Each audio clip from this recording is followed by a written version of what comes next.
Here's what you need to know about today's Bank of Canada interest rate announcement. I'm Melinda, a Kick Realty agent local to Edmonton. Let's dive right on in.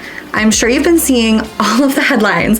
Bank of Canada reduces its policy interest rate by 25 basis points, now sitting at 4.25%, and Canadians are rejoicing.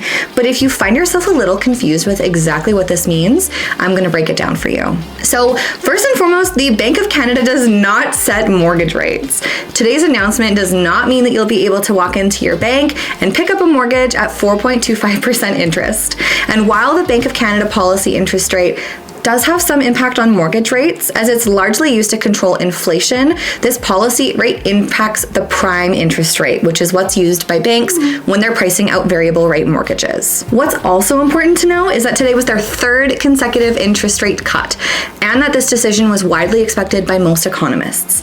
It was a pretty safe bet, as Canadians are seeing inflationary pressures hit a little bit less hard, and more cuts are expected to come this year at the October and December interest rate announcements. If you've been thinking about buying a home this year, you're probably thinking that this is awesome news. And I am so sorry to burst your bubble, but it's not good news. And I'm going to use what happened to Edmonton real estate in August to show you why. There was a total of almost 2,600 residential unit sales in the greater Edmonton area real estate market during August, which is an 11.8% decrease from July, but still almost 16% higher than August of last year. We saw almost 3,500 new listings come to market, again, a decrease from July of 7%, but almost 8% higher than August of last year. Overall housing inventory in the Edmonton area has decreased 1.2% month over month, and it's tracking almost 14% lower than August of 2023. We still have a shortage of inventory compared to the number of buyers in our market, and I know you all know basic economics and what happens when demand exceeds market supply, and it means prices go up. The average residential home price for August came in just over $435,000, which is a 1.2% decrease from July, so it's up 9.1% from last year.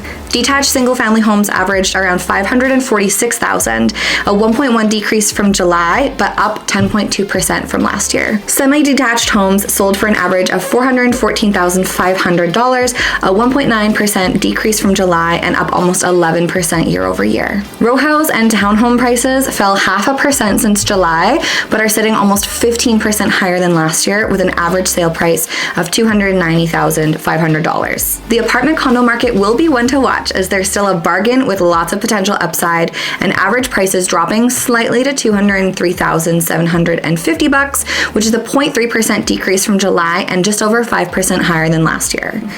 So my hesitation to celebrate is that with today's interest rate cut and potentially 2 more before Christmas time, the Bank of Canada is creating a more favorable market for buyers to be buying. And this is a great policy decision for them if you're looking solely at controlling inflation, or if you're looking at larger markets like what you see in the GTA and Metro Vancouver areas. But here in Edmonton, where our market has stayed robust when other markets have softened due to the higher interest rates, I'm concerned that if we see an even greater increase in demand for homes, prices are just going to continue to rise. And the more interest there is in jumping into our real estate market, the faster that prices are going to climb.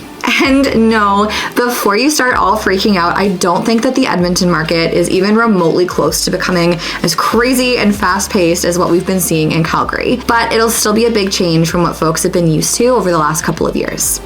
If you've been thinking about jumping into the market and purchasing your first home, upsizing or downsizing, or making that savvy investment you've been considering, I would love the opportunity to sit down with you and see what would be the best fit given your current situation. So please reach out. I look forward to hearing from you. And with that, I wish you a good day, a good night, wherever you are, whatever you're doing. I hope it's a good one, and I will see you next time.